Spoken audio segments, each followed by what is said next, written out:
Here it is. Will the cost of living crisis mark the end of the booming Fife property market? Roll VT.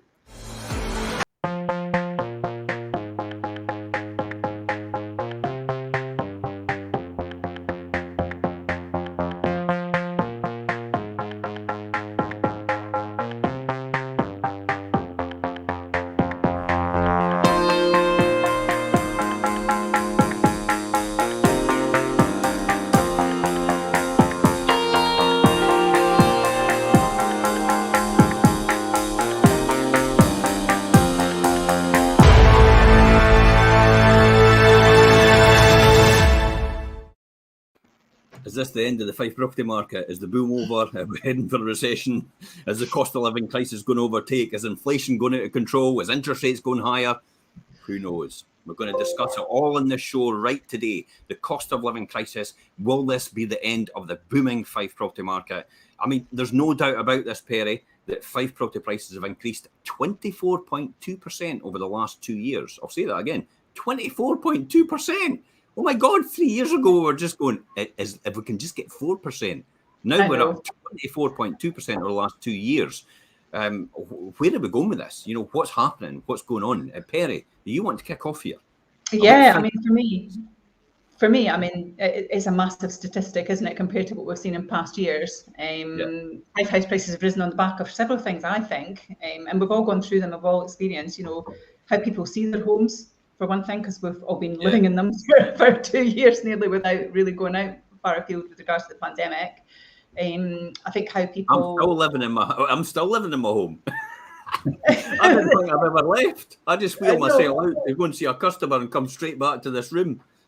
It's a good job you've got a good backdrop. For anybody out there, I just sit in a permanent newsroom all day long. That's it. And I just go out and I see a customer and I come back and sit in my newsroom. But you're so productive in there, so that's a good thing. But I mean, I think it is that as well. So it's not just how we see our houses, but it's how we live in our houses as well, because a lot of us have been working at home as well, haven't we? So, you know, we were all working at home to begin with. You know, I was kind of coming into Fife properties towards almost like just that last 6 to 9 months of the pandemic, but I know I was working at home for quite some time. So working from home has made a big difference to people. Lack of property on the market, obviously, supply and demand has been a big thing as well in regards to where we've been, in regards to what we're achieving. The government obviously gave tax incentives as well, because they could see that they wanted the property market to keep going, and what impact was the pandemic going to have. And if we look at all the flags and banners that we constantly talk about that we see on the news and the telly, they were always doom and glooming it, weren't they? And that didn't really seem to happen. Actually, the opposite seemed to happen. You know, so land and building taxes made a big difference for people as well, and gave them that higher margin in regards to what they could purchase and how much they would pay. So people took advantage of that as well, I think. So there's a real mixed bag in there, but I think it all stemmed from the pandemic hitting and actually positive outcomes coming from it. Yeah, so we're going to talk about things like the average household income. We're also going to talk about things like utility costs and how that will affect things, inflation, how that will affect things, and comparable about your disposable income, the combined house, fuel, and food prices, and how they represent in disposable income in comparison to what it was in 1989 to now, basically all these years ago. And also how leisure has increased as well. So we're going to go through all that information in this show and talk about all these key indicators. Remember, these are key indicators. I spoke about this last night on my UK house prices update for the from Zoopla, and also how that affected the Fife property market as well. And you know, it's good to see that Zoopla is actually agreeing with us. In terms of how we're thinking and how we think it's going, in terms of where we think the property market's going as well. But it's even better to actually see this in context. Now, if you prepare yourself for a bit of a shock here, this cost of living crisis might not actually be a cost of living crisis at all, and it's all a made-up thing by the media in order to exacerbate the news and get more newsworthy information into the stratosphere, in order to panic people and terrify people, in order to make you watch the television more and engage with their channels more, because at the end of the day, the news just wants to sell more news, doesn't it? Yeah, it does. And unfortunately, people do tend to react to what they see, because that's what their knowledge and awareness is. They're taking in what information is in front of them, and that's why, you know, the content that we discuss today is always good to share with people, so we can give them some kind of facts behind, some meat on the bones, if you like, is how I would describe it. the tide could be turning as the number of houses coming into the market is increasing, as supply starts to catch up with the demand. I mean, we had actually seen this recently back in July, just past. I mean, the whole of July, there was about 85 more properties actually came into Fife on the market over and above what was actually sold. So there is a huge amount of coming on. Now, you might not actually think over 80 properties is actually quite a lot, but considering the total amount of properties on the market before we started was 550 properties available for sale, 80 properties is quite a significant proportion to actually come on over and above that, isn't it, Richard? Yeah, I mean, we looked at the figures of available property for sale and for let throughout, obviously, the last 2 years, and the big differences on previous years. So 80 is a big figure in comparison to that total figure. I mean, when you look at the UK demand in the Q1 of 2022, 389,811 properties came onto the market in the UK compared to 425,295 in Q2 of 22. One would typically expect Q1 to be actually larger than Q2 in the average years. Yet some commentators are saying one thing that could stifle this growth is the cost of living crisis. Now, we wanted to delve deeper into this, into what's happening in Fife, instead of reading headlines in the newspapers. So, Perry, let's start with average incomes. What is the average Fife household income? I think they make a really good point there, Jim, about actually giving them the headlines, because we talk about Fife as a whole, don't we? We're in our little microcosm here, aren't we? Compared to, we can't really brand ourselves within the UK umbrella, I think, in all the statistics. So it's good that we do that. So the average Fife household income at the moment is £611.60 per week, compared to £622 overall in Scotland, and £613.10 nationally. Now, this surprises me. I mean, that's around about 31,000 a year. Okay, but take it this, when you look at it and say the average price, the average household income in Scotland is just a fraction over that, and the average house price, the average income nationally is even less more of a fraction than what it is in Fife. Yeah. It then makes you think, I mean, you're obviously paying bigger prices for the same products in the shops when you go down to London as you are in Fife, because of, obviously, rents are going to be higher, utility costs are going to be higher, even wage costs are going to be higher for working in a different area as well. And yet, our average income in Fife is almost similar to the rest of the whole of the UK. I mean, that's pretty good. That makes it more affordable to live in Fife, doesn't it? Yeah, it does do. And I know we're talking about three bigger kind of numbers there, and it can come a little bit confusing. But I think for me, the way that I really analysed this in my head was the national average versus the Fife average difference is £1.50 a week. That doesn't even buy a cup of coffee at a coffee shop. Do you know what I mean? Yeah, that really does put it in simple terms. Isn't it? Who was it that said you've never had it so good? Harold Macmillan, I think it was. I'm not going to quote the other person that said that because she's not very popular in Scotland. But it was Harold Macmillan that says you've never had it so good. And I hate to say that, but almost context when you look at it. I mean, if you roll back the clock 20 years to 2002, the average Fife household income was £353.60. That's a huge difference. That's almost to the point that the average household income is almost nearly doubled in the last 20 years. Why? I mean, why is that? I mean, is that to do with the fact that we are getting a lot more skilled jobs and skilled labour? We're doing a lot more training within Fife and actually increasing the skills of the people in Fife. Therefore, they get more money as a result of their skills being higher. Do you think that's maybe what it's been? I think that there's a lot going on in Fife, and I think I tend to agree with Perry when she says we are kind of like our own wee microclimate in comparison to the rest of the UK. I think there is a lot going on there, and when you look at the average income in Scotland and in Fife on its own in comparison, I think that's quite interesting because it costs a lot more to live out with Fife. Like if you go south of the border and things, prices of things are ridiculous, especially houses, especially obviously products and things. So you need to balance that up, and I do think that increase from 2002 average wage to now is because of what goes on in Fife and what we've got coming in. And probably higher skills, isn't it, Richard? Yeah. It's a higher skill base as well. I mean, that's a 73% improvement in terms of Fife. So over 20 years, the average Fife household income is actually going up 73%. That's quite a lot of money. Now, remember, we talk about household income here. We're not talking about an individual. We're talking about household income. Yeah. So household income could be a number of people actually making up that money. But it just shows you that the average household income, and it could mean that more and more people are actually living together as a result of that as well. So it could be a combination of all the different things. I mean, there's a huge amount of in-depth detail to go into this, and we won't go into all that overall. But I wanted to go into greater detail a few weeks ago, and I started that about mortgage costs for first-time buyers, which were much lower today as a percentage of household income than it was in 1989 and also in 2007.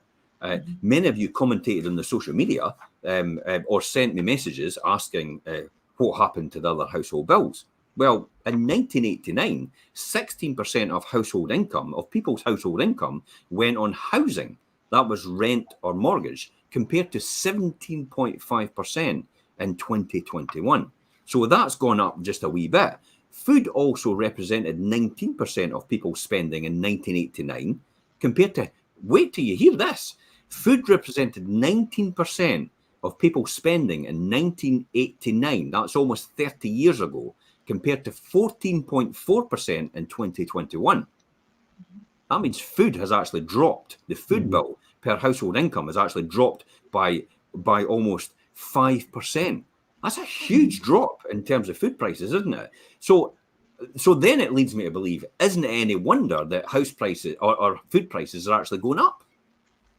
Yeah, I know, absolutely. And I think if you look at it as well in regards to those percentages and you kind of group it all together.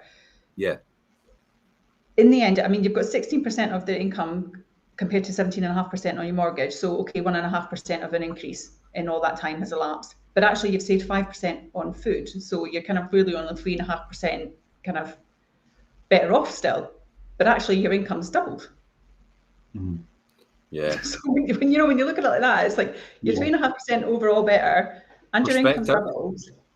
So perspective, that's what it's all about. So if you're running about there like Henny Penny, like the world's falling in, if you remember Henny Penny, Goosey Lucy, the world's falling in. It's like the sky's falling in.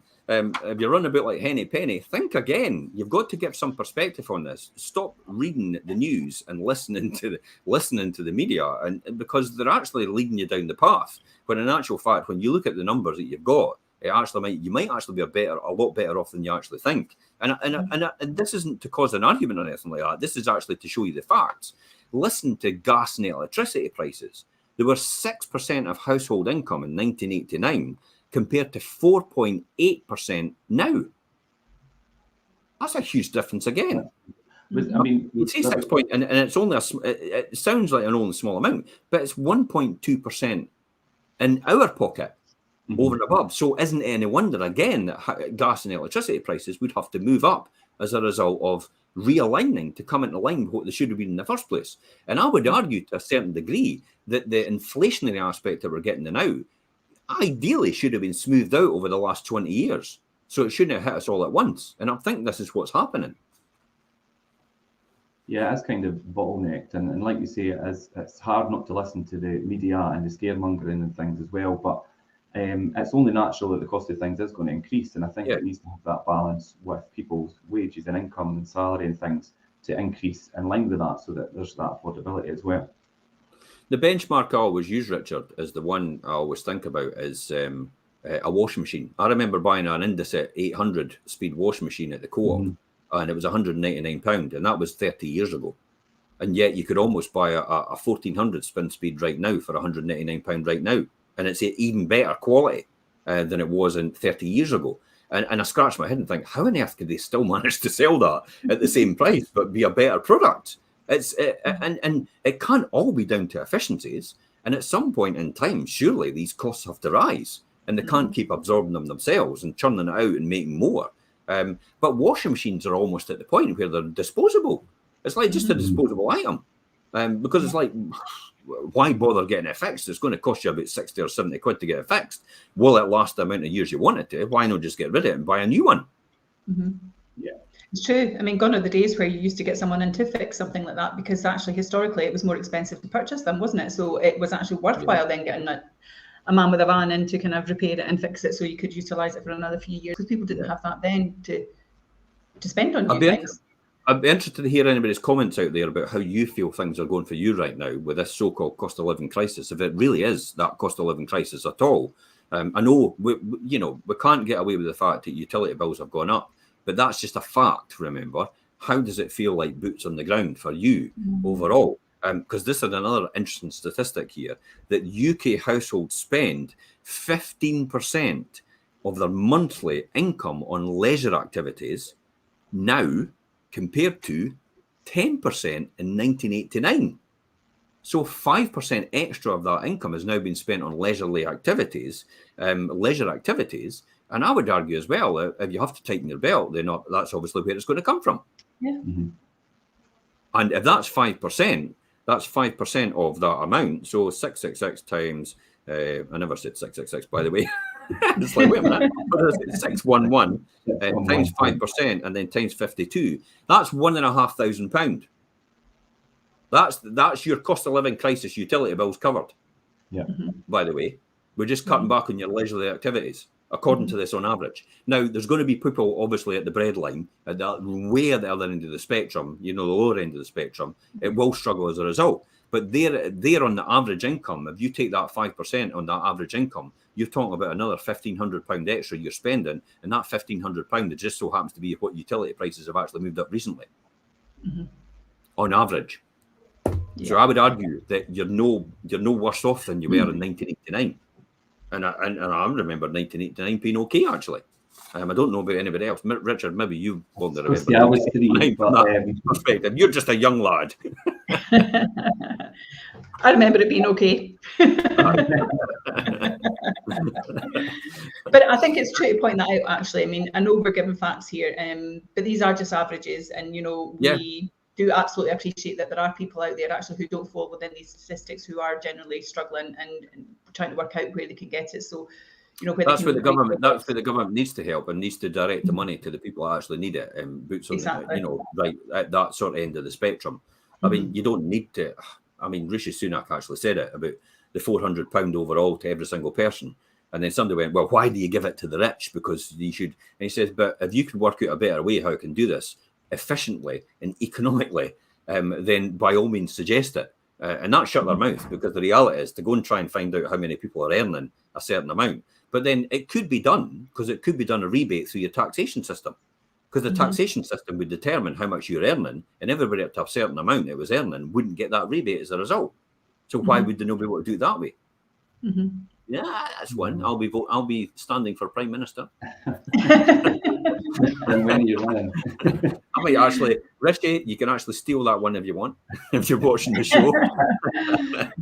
Because I think I've just solved your problem, to be honest, about how you distribute that wealth to the people that actually need it. But he is actually doing that. He is actually talking about lower taxation for people on the lower rate thresholds to actually benefit people. It will benefit the wealthy as a result as well, but it is a way of targeting through that taxation system, just that one-off rebate to these people on up to a certain income level, in order to redivert that money to that. And then the people that are actually on that are universal credit. They can target these people through the universal credit system. So that is a really tax efficient way, and a really efficient way to deliver that service and deliver that help and support to these people that actually need it.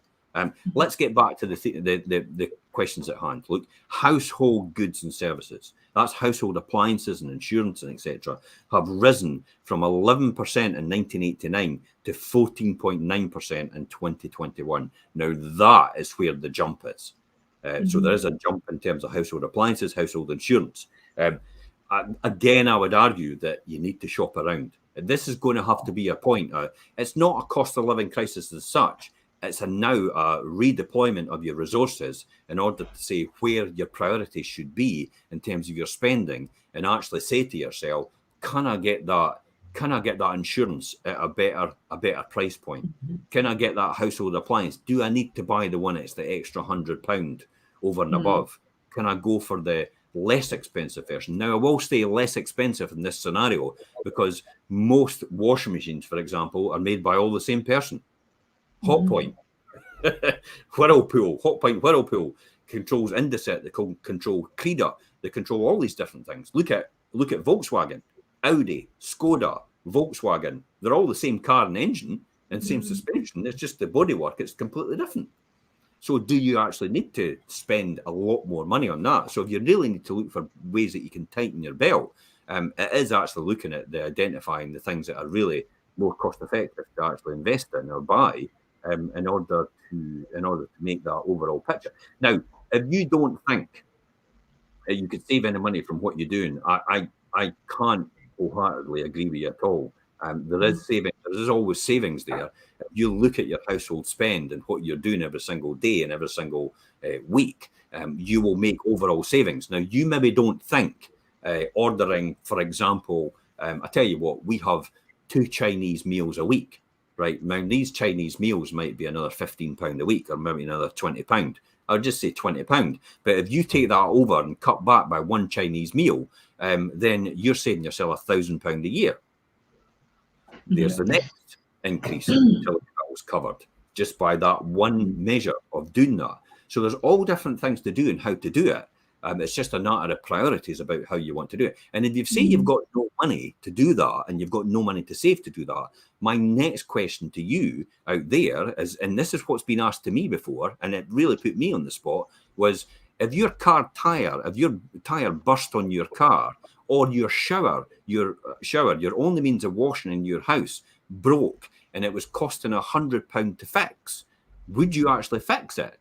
And most people would say absolutely. And then the next question I was asked myself was, so where did you find £100 in? Oh, I never thought about that.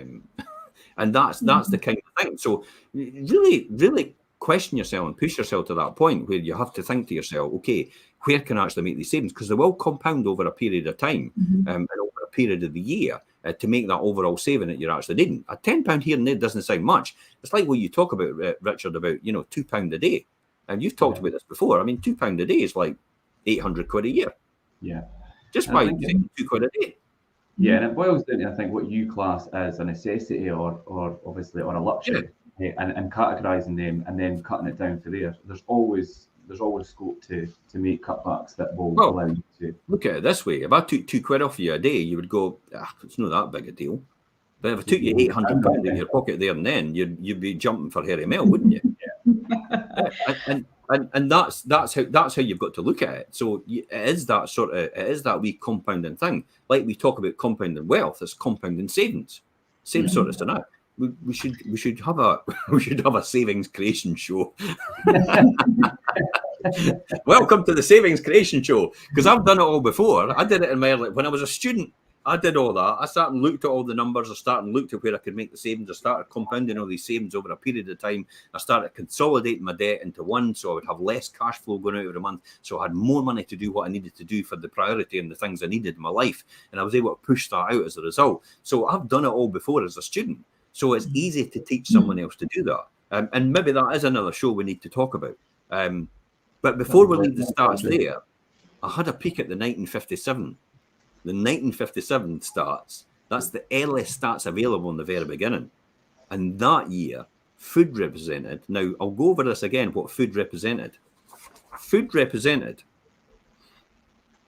where was it? Somebody catch up with me. Household income went on rent and mortgage, leisure activities. We talked about food. Where did we talk about? It was like 90%. Food represents 90% of people's spending. So we talked about food was 19% of people's income, disposable income, in 1989. It was 14.4% in 2021. That's right now. Food in 1957 represented 33% of your household income, and tobacco 6%. And today, tobacco is 2.34%. There's another one as well. If you think you can't save any money, I tell you what, if you're smoking and taking taxis, then you can save money straight away. If you're buying branded products, you can save money straight away. Because we clearly know they all cost a bit more money. and taxis Yeah. and everything else as well. You know, there was one point that we had no car when I was a student. We decided just to have no car at all when we walked everywhere. And if we really needed something desperately, we would take the bus. Folk go, oh, public transport. It's like, hey, it's one of these things. You got to suck it up. I think unless you're the numpty magnet like me, where everybody wants to sit beside on the bus, and it's like, oh, great. Not a good idea.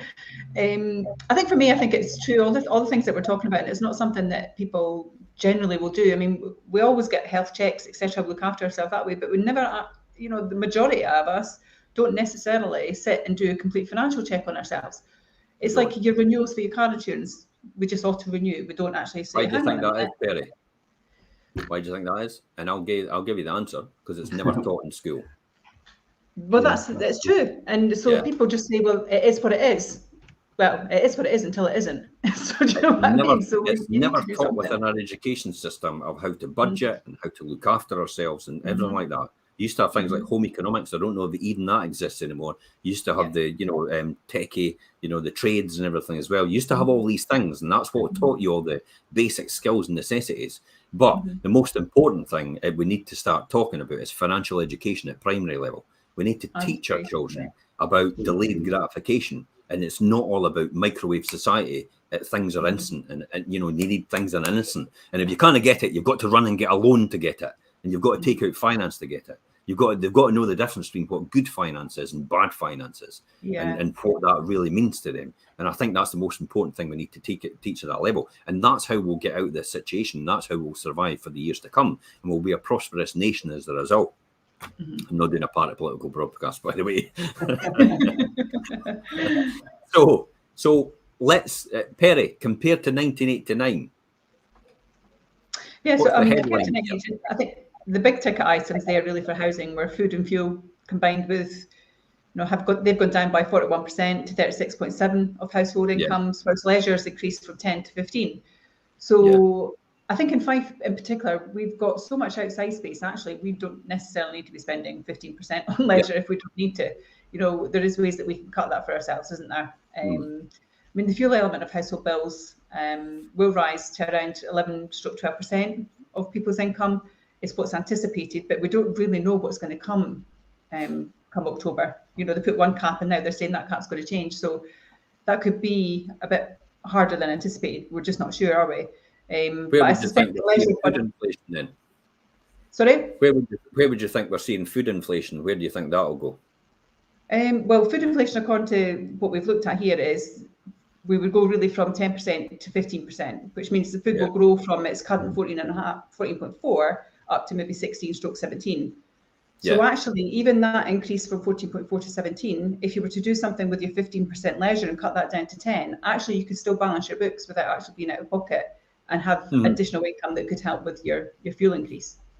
Yeah, it will hit the leisure market, won't it? And the leisure market will obviously affect jobs, and that then cut back. But at this point in time, the leisure market's trying to scream out for more new jobs. So it kind of might actually alleviate that position and level it off a bit. And it might come to its natural conclusion about where it sits right now, without this huge demand on it as well. So that you never know, it could actually be a blessing in disguise. I mean, it's going to be tough, especially for the people in rented accommodation who may not even earn near the wage it's needed yet.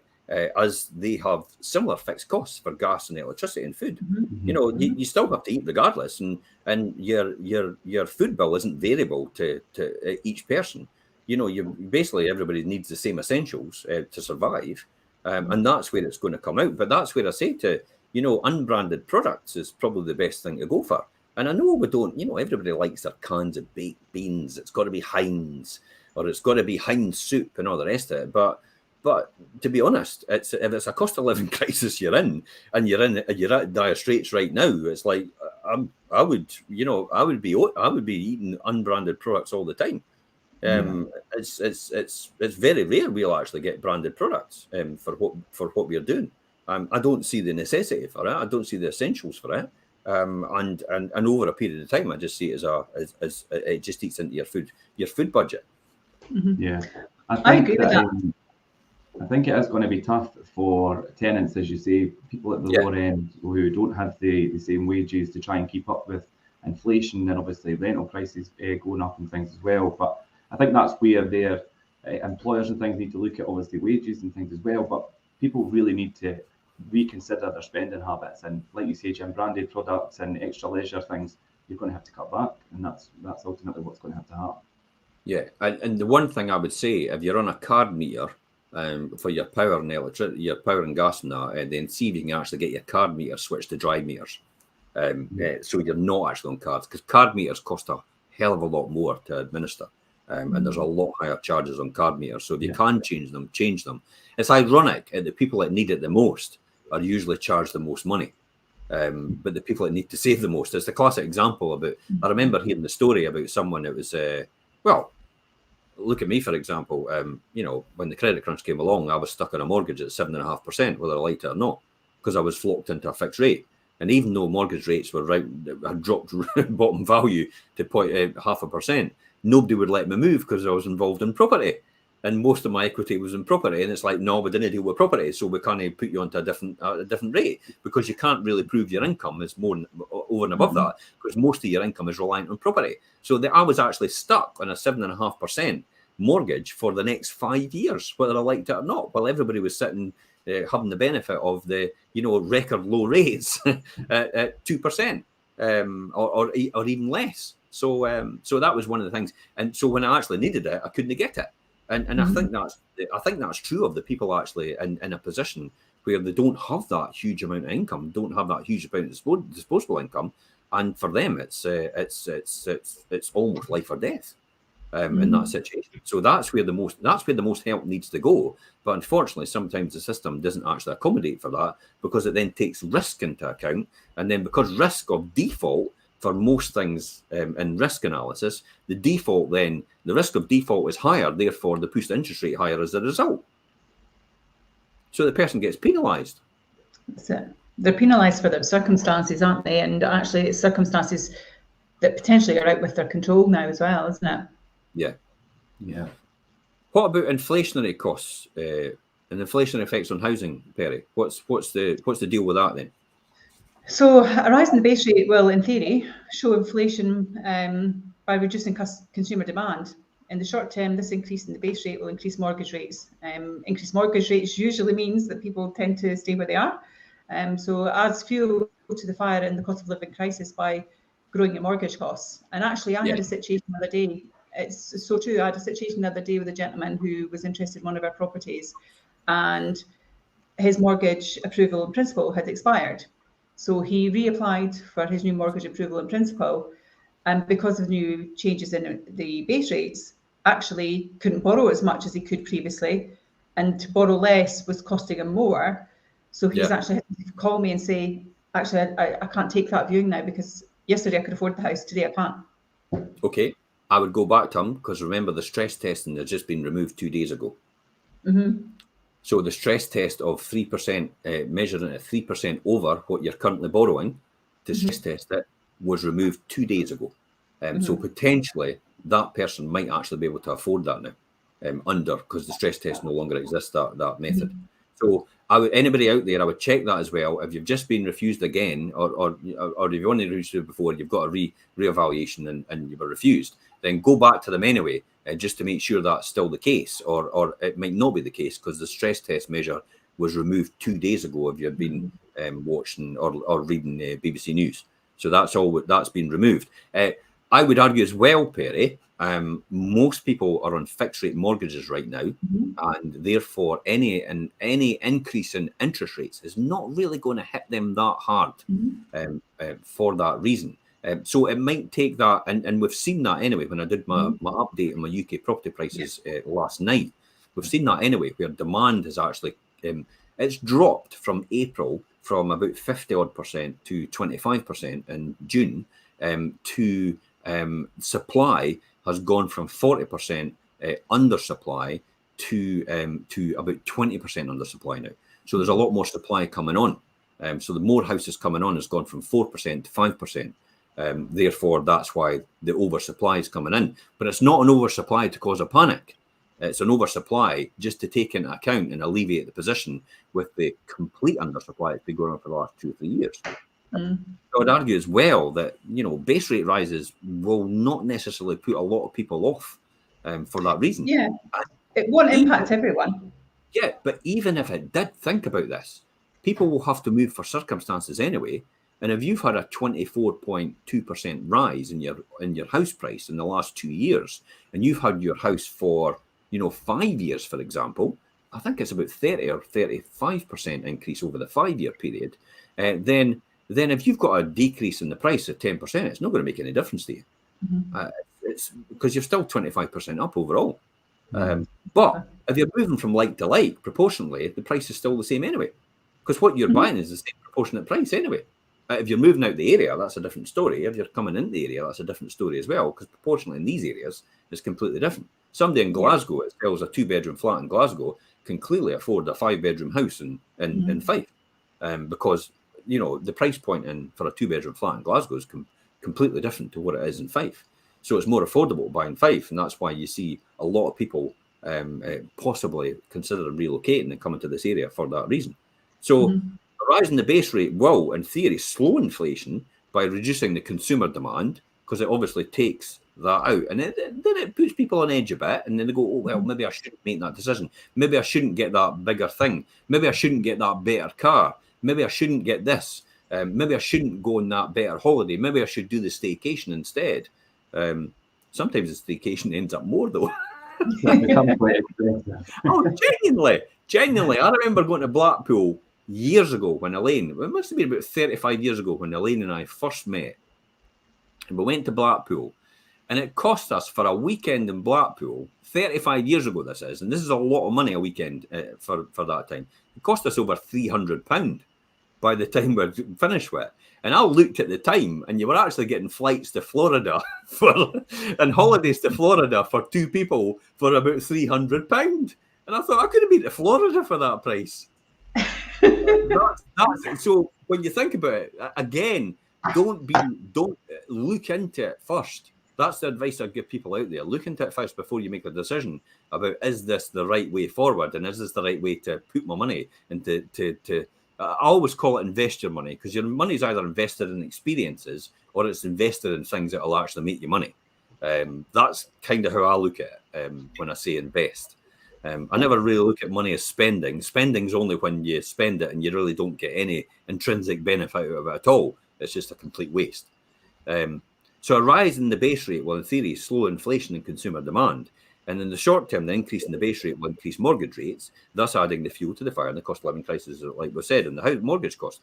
But for those Fife homeowners on a tracker with variable rate mortgages, will instantly increase their mortgage payments. But encouragingly, though, and as I said already, this is the statistic we've got. Encouragingly, though, just under 17 out of 20 people are on fixed rate mortgages. The majority are on 5-year fixed rate deals. So their housing costs won't go up significantly in the short term. The people that will affect, though, Richard, is what you said, is the people in rented accommodation. Yeah. That will affect them, because their housing costs will go up as a result straight away. They're not on a mortgage rate, and plus the fact that the cost of finance to an investor like ourselves, cost of finance goes up. We have to pass that on somewhere. We can't absorb that. So yeah. I have a sneaking suspicion housing costs, rent will go up as a result because of that. So that's the people that are going to be marginalised in this process. So again, it's all about making sure you're balancing the budget and making sure you do it now. I'm not saying, like that's it. I'm no spending anymore. I'm reining in everything. My money's scarce. I can't afford to spend anything. That's not what I'm advocating. Don't put down the shutters right now. Just take a good look at your finances. Take a good look at where you are. And take a good look at the things that you can actually save on or rejig in order to do that, in order to make it easier for the short to medium term. This is usually typically a short to medium term thing. Things like this is never a long term, because we'll always come out of it in about, probably about 5 years' time. We're all back to business as usual. And in 20 years' time, it all happens all over again, because it's a cyclical process. and it's just in a different mannerism, that's all. So This will alleviate some of the interest rate effects, making it more challenging and expensive for new borrowers and like first-time buyers. Right. So, what are the next things then, Richard? I mean, we've explained stuff in previous articles. I mean, what was it? Yeah, I mean, we've explained stuff in previous articles. The Fife property market and many Fife landlords have been sitting on their hands in the last couple of years as owner-occupiers and have outbid each other on buying their next forever home. If there aren't any good to being as many Fife first-time buyers, then I suspect we might see more Fife landlords, which I've already seen coming out of the woodwork and buying again. And I've already started to see that. I mean, that's really, I've seen quite a lot of that. A lot of and do you know why that is? It's essential. And I know other people say, oh, no, we don't want investors. We don't want landlords. It's no, they're greedy and all the rest of it. It's like, but these are the people that prop the market up when the first-time buyers aren't there. Because these typically you get the investors and the landlords buy at the lower end of the market and lower value properties that have a better return, but actually an affordable return, because then rents don't need to be set so high in order to cover costs. But these are the people that actually then prop the market up at the bottom, which allows the people to upgrade. Remember, it's all about your circumstances. If you've got a baby coming along in 9 months' time, the baby is not going to wait till you buy a new house. Baby is coming along in 9 months' time, whether you like it or not. This is the reason I talk about circumstances. People will move for circumstances. If you can't manage the stairs because you're elderly and you need to downsize, again, that is your circumstances that force that. So at some point in time, even though you did have a temporary lull or a temporary slowdown in anything, it will recover because of circumstances will dictate you have to move. People split up. They need other houses to live in. People get together. They need another house to live in, and one house is released. It's all these different mixes and the demographics and the makeup that actually make up that overall. So one of the things you've not mentioned there, Jim, as well, and actually I've come across it twice this week when I've been doing viewings at a property, and it's actually couples moving to the area because they've had a promotion with their job and they're relocating with work. So they're bringing income to the area. They're also buying houses in the area. They're spending in the area. So again, that keeps Fife going as well, doesn't it? This is why it's essential to attract people from outside as well, because of that, because their skills add value to what we have in Fife, and they lift. And it's the rising tide lifts all ships. It's that sort of thing. So don't decry people that come in from outside in Glasgow, because typically it's a lot of people from Glasgow because they're on the West Coast, we're on the East Coast, and let's be honest, we've got better weather. And they know that, and that's why they want to come and live on the East Coast. Welcome to God's country. That's essentially it, isn't it? Perry, I would agree that I'm seeing quite a lot of skilled and professional people and couples and things coming into the area and renting is also. Obviously, they're here, they've got contracts, they're maybe not entirely sure how long they're going to last, and so I do see that on the rental side as well. Well, you've got contractors as well, Richard, haven't you? I mean, you were approached recently by some of the big organisations, big corporations, saying, look, we need rental properties for our workers. So have you got anything available? Again, that's prosperity coming into the area through the fact that, I mean, that money doesn't get, let's be honest, as a landlord and investor, we don't run out and buy Ferraris and Lamborghinis. That just doesn't happen. We live from day to day like everyone else, and it gets reinvested in, and maybe put new kitchens in, new windows in. A local contractor comes along. They then make money with that as well. They then spend their money locally as well. So all the money stays in the same local economy in the same area. And that's where prosperity gets spread around everybody who invests in that and who actually benefits as a result of that. So someone coming in is to be welcomed. It's not to be ostracized. I would say. So definitely, I would agree with that 100%. Yeah, and I think that as we say, more landlords and new landlords in Fife coming out the woodwork and starting to buy. It's especially true. Investing in buy-to-let in these inflationary times. And it's an excellent hedge to protecting the buying power of your hard-earned savings. And we've seen that quite a lot. We speak a lot about it on the Wealth Creation Show, Jim, that people have talk about all the time. It's the best asset class ever for generating income. Generating an income short term, and it also has long-term capital appreciation. You're literally paid to wait.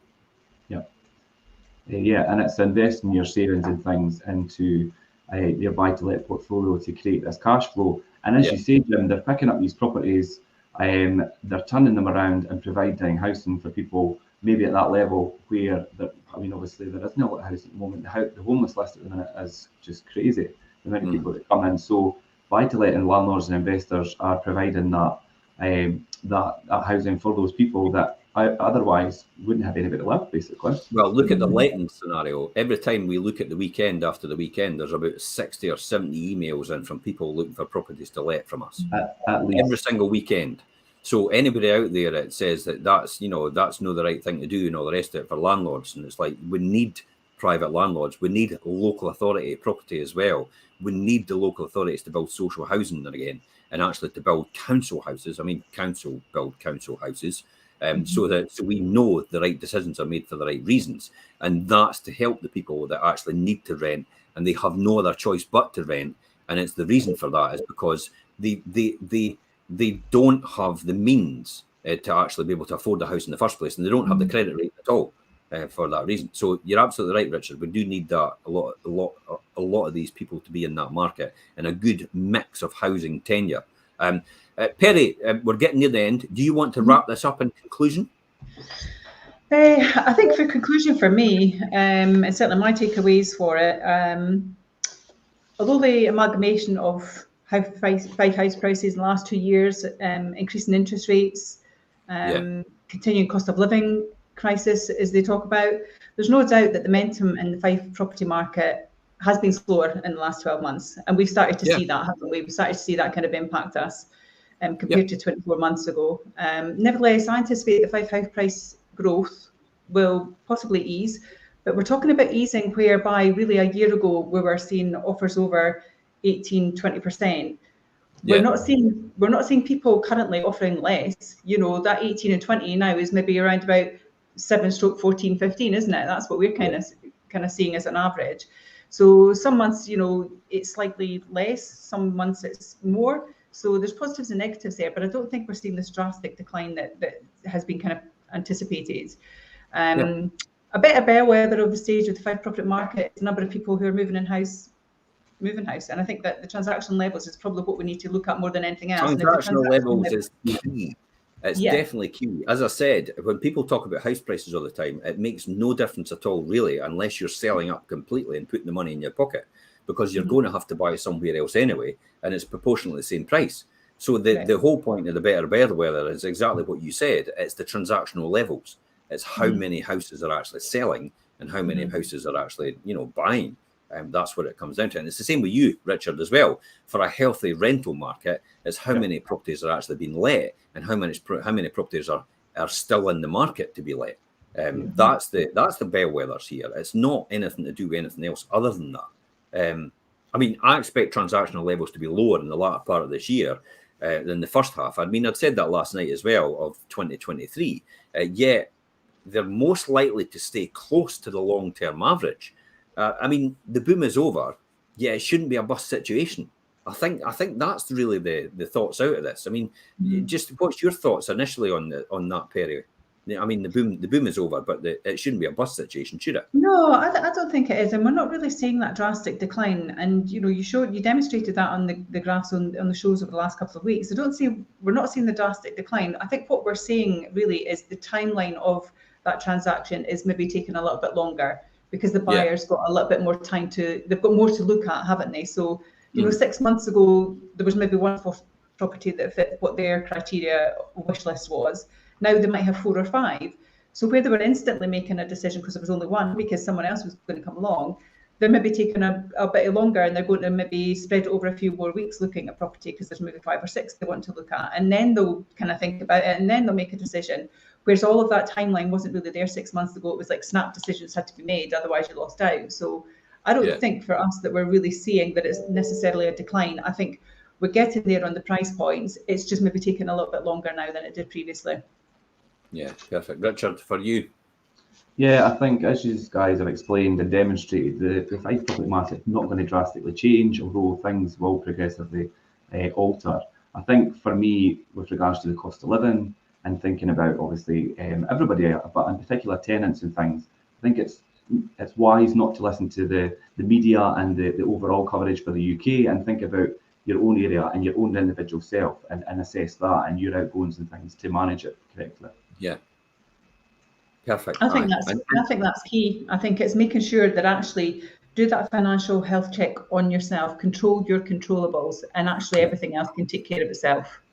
Yeah, and if anybody wants us to do a show on financial health check and all the rest of it, more than happy to do that, about budget and about how to do that, and what you should be doing and how you should be looking at things. I could easily just go through most of my own stuff and actually save myself a fortune, probably. At the same time, I'll do a show about saving myself a fortune. I'll be honest, I've no doubt, I know that myself, I've no doubt that I'll probably have things in there that I think, did I really need to spend that money? Do I really need to spend that on that? Do I really need to spend this on that? And I think that, so if anybody wants that show, then please feel free to put it in the comments. We want a show on how to budget and how to save money over a period of time. And that's it, guys. Thank you very much for taking part in the show. Thanks for watching. And it's goodbye from her. And it's goodbye from him. Goodbye from them. Bye-bye.